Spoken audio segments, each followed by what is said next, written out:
Hello, welcome to another Wind in the Willows episode review, the first of autumn.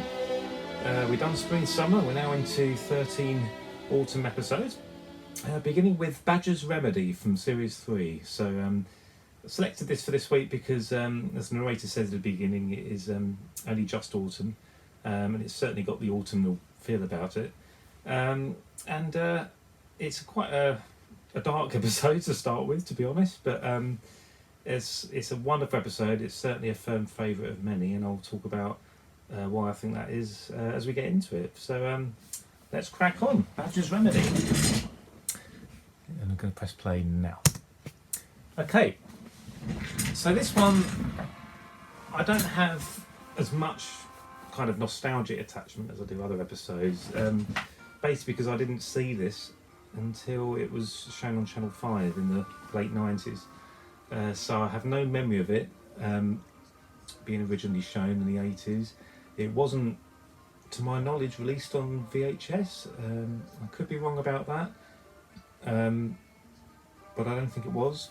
I don't remember it being. I don't think I've got a video with it on here. Certainly on not one of the regular releases. And I think the reason for that is, like I say, it is quite a dark episode. I'm very glad that we have episodes like this. The series needs it, and there's a lot in here that reveals much about the characters and a lot that rings true about real life, and I think some lessons can be learned from this one, certainly. Directed by Barry Purvis. Really great Barry episode. Unlike many of the other episodes he's done, a lot of them revolve around Toad's capers, and although Toad is a very important character in this, he's not the central character. It is in fact Mole, very much a Mole episode. So, like I say about it, you can see, beautiful autumnal sort of scenes here, and shots going on, leaves falling and so on. It's got quite a hazy look to this as well. You can almost sense that there's kind of a mistiness in the skies.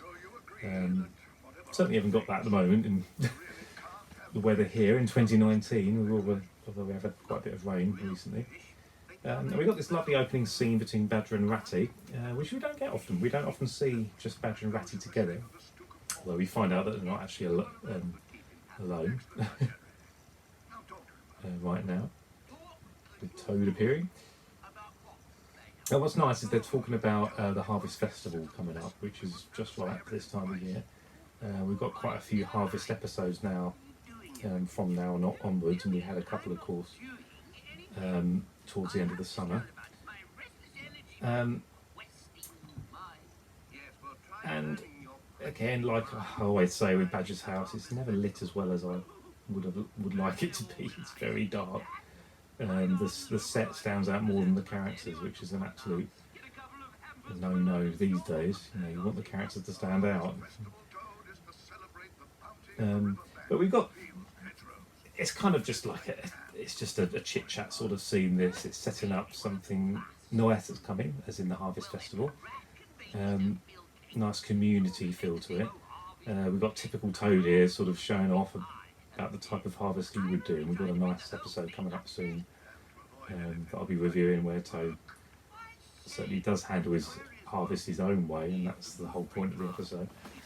One of my favourites, that is.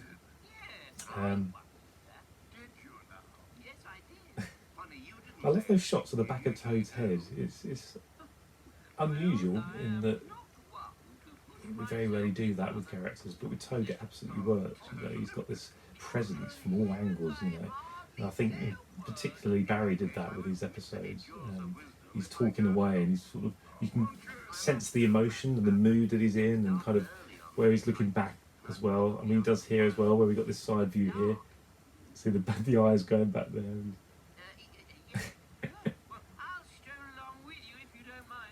And this is an interesting ongoing kind of joke, that Toad's afraid of the wildwood.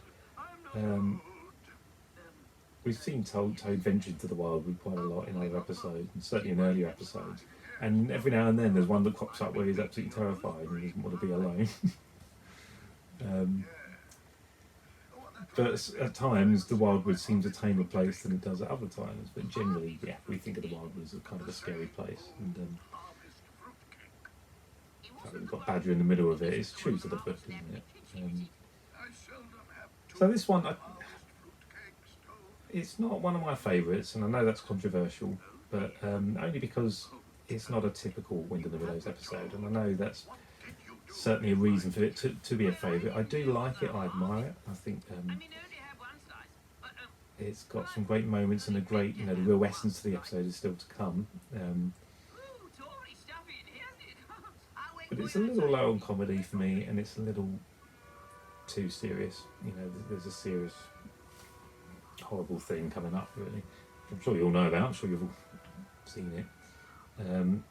So we've got Ratty sort of venturing to moles here, and he's kind of got.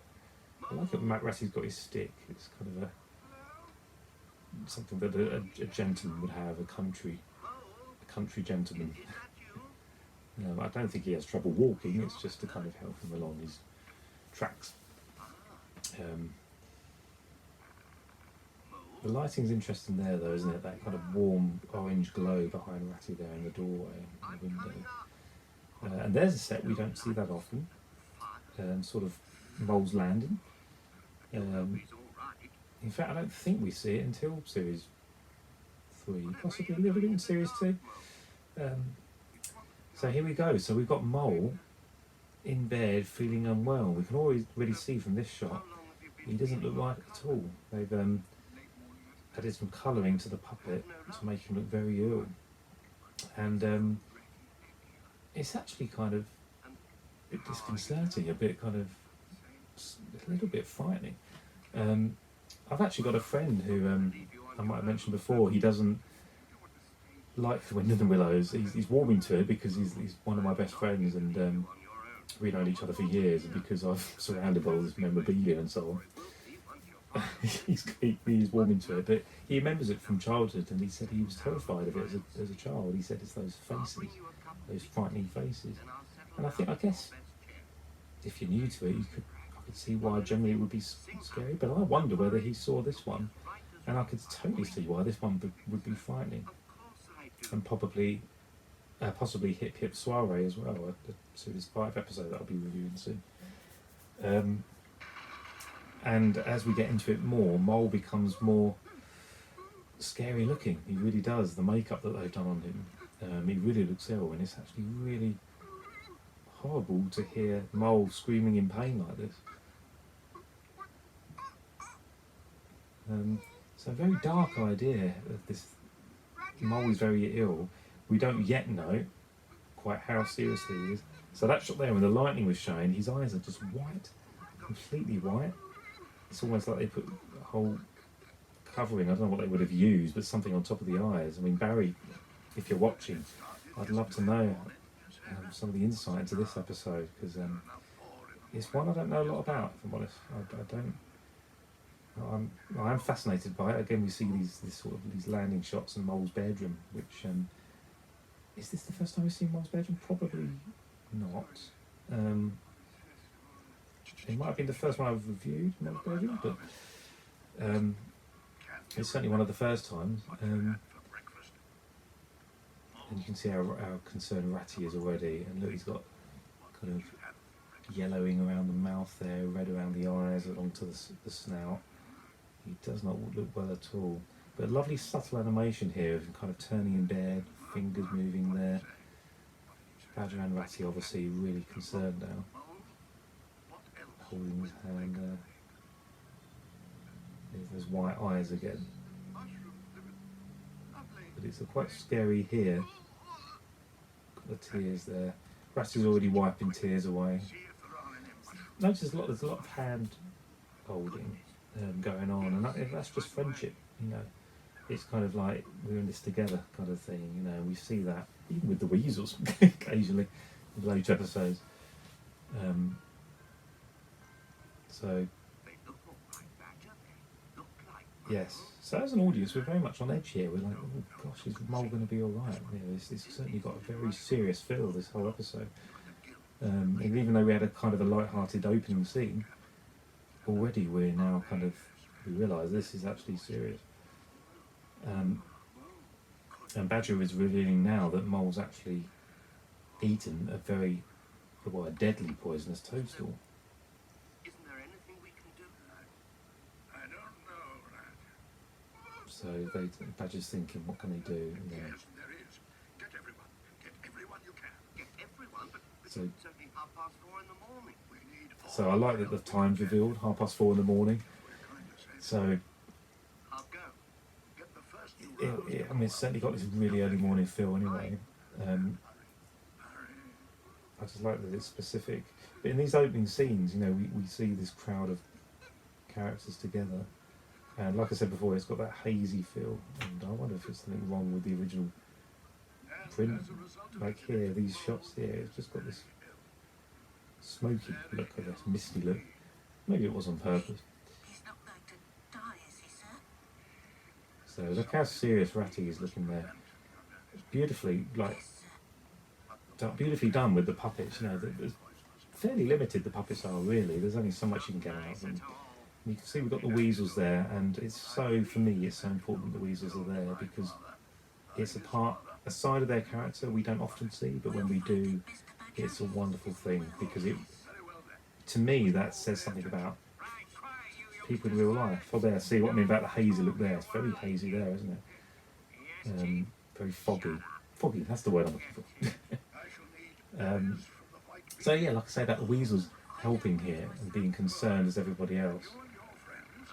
We might know people like that. We might know people who are scoundrels is probably too strong a word, but people who do wrong things. Or we've heard of people, but deep down they've got a heart and they care about things and they really matter. So there's a lot of messages in The Wind and the Willows. And this is one of those episodes that really brings friendship and the importance of, you know, life, the important things in life, you know, really brings it to the forefront. And there's some lovely animation in this of Toad here. He's really thinking there, isn't he? Then listen.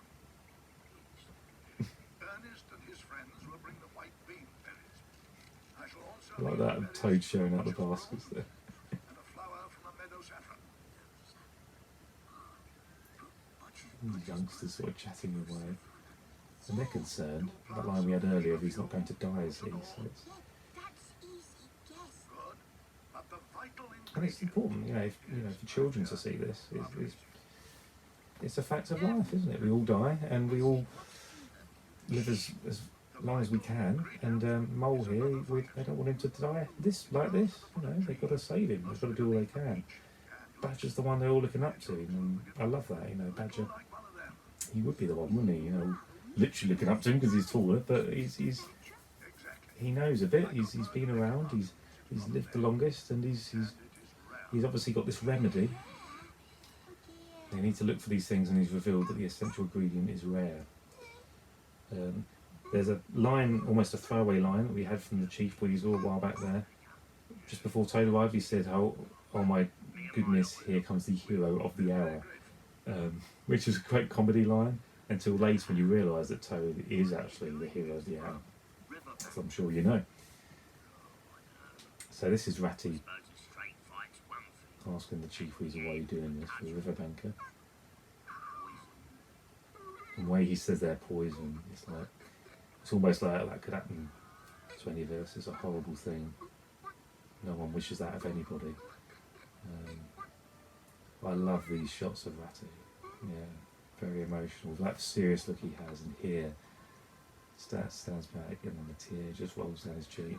I said in an earlier episode review that I don't remember Ratty crying before, but somebody pointed out in the comments that this is one where he definitely does, and also the Lost River.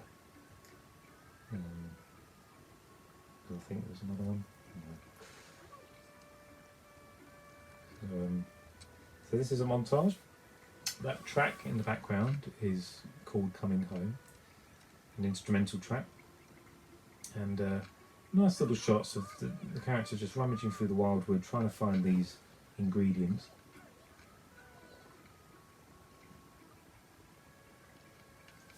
That looks like the hollow tree from the Harvest episode that I haven't reviewed yet, but we'll see, of course, when we get to it.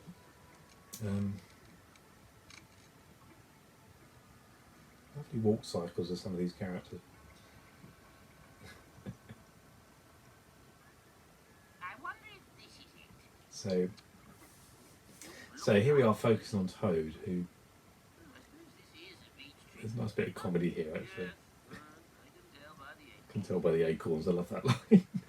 We can see that's not an acorn. And in fact, we have a shot of it as well. It's really nice. And thank goodness there is a bit of humour in this. It is needed. You know, every episode has it.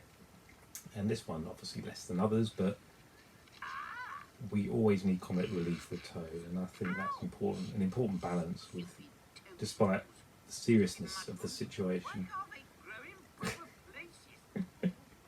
There he is moaning about the foliage, the plants and stuff that he's collected. Best picnic basket. So socks. Hello? It's time we got Those- back. Hello? Well, I can't wait any longer. Moo, maybe. Now that's lovely.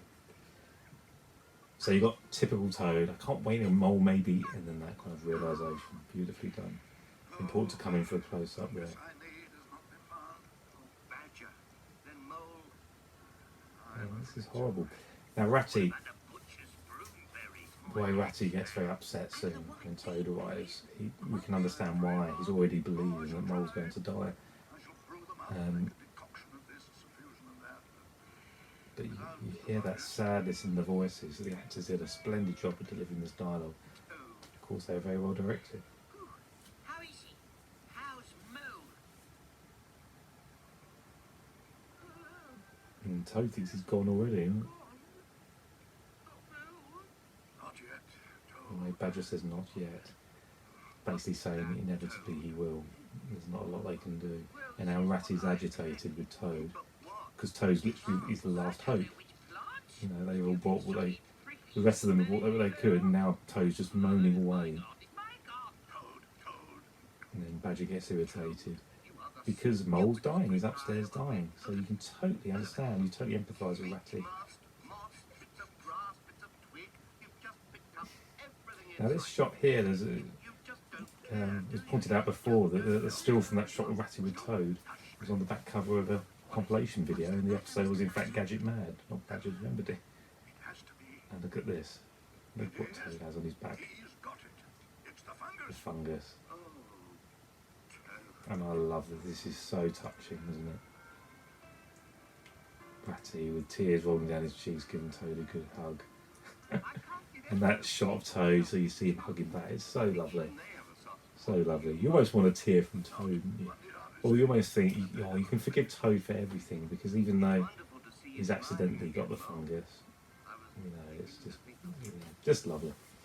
I can't believe I could have been so careless. And isn't it lovely to see Mole so well, with his glasses on and Imagine you'll make the same looking mistake exactly as he should.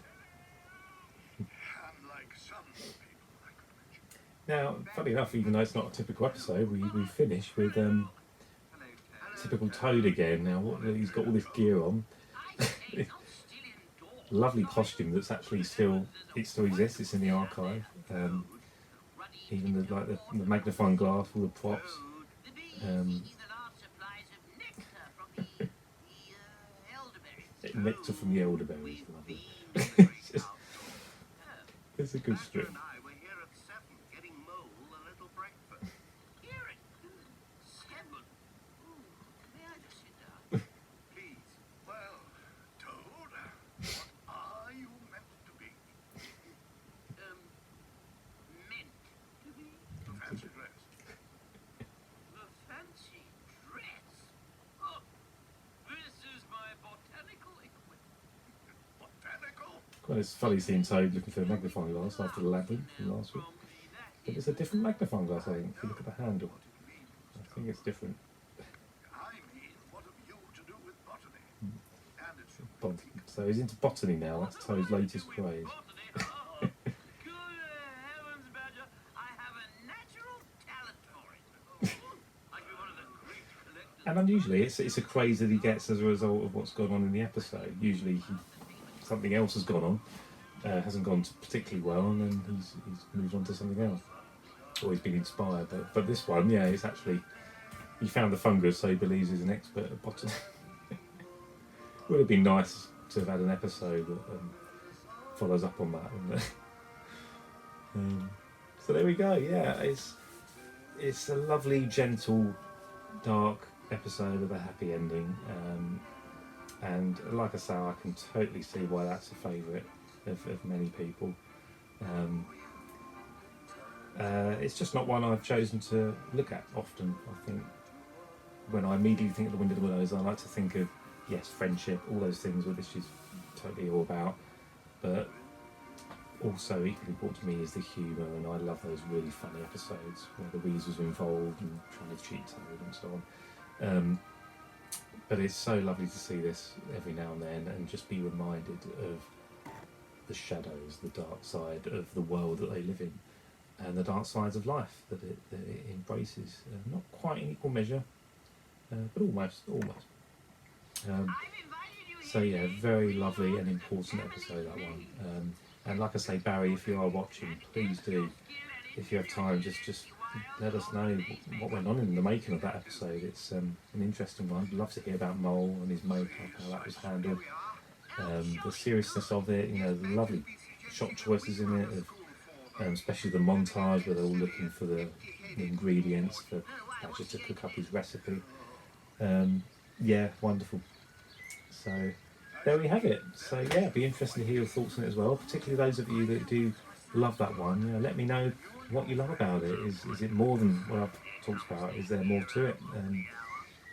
I think it's a very deep episode. It goes deeply into the characters and what they mean and relationships, and bring it back to real life. When something like that comes and happens to one of us, some person we know, despite our differences, we will always come together and do all we can collectively to help that person survive and get through a difficult time. And that's been alluded to in other episodes, of course, like with the railway coming and all that, we must team together. And that's why I love that the weasels are involved. Imagine that episode without the weasels there. It would have still worked, but it just makes all those other episodes where the weasels are behaving really badly, it just kind of, it makes you like them more, if that makes sense. With an episode like that, as part of the canon, it makes you like them more. Yeah, wonderful. There we go. So, thanks again for watching. So that's kicked off autumn. Next week, just have a check. Next week, oh yes, the open road again. Almost a sequel to the open road chapter from the original film and novel.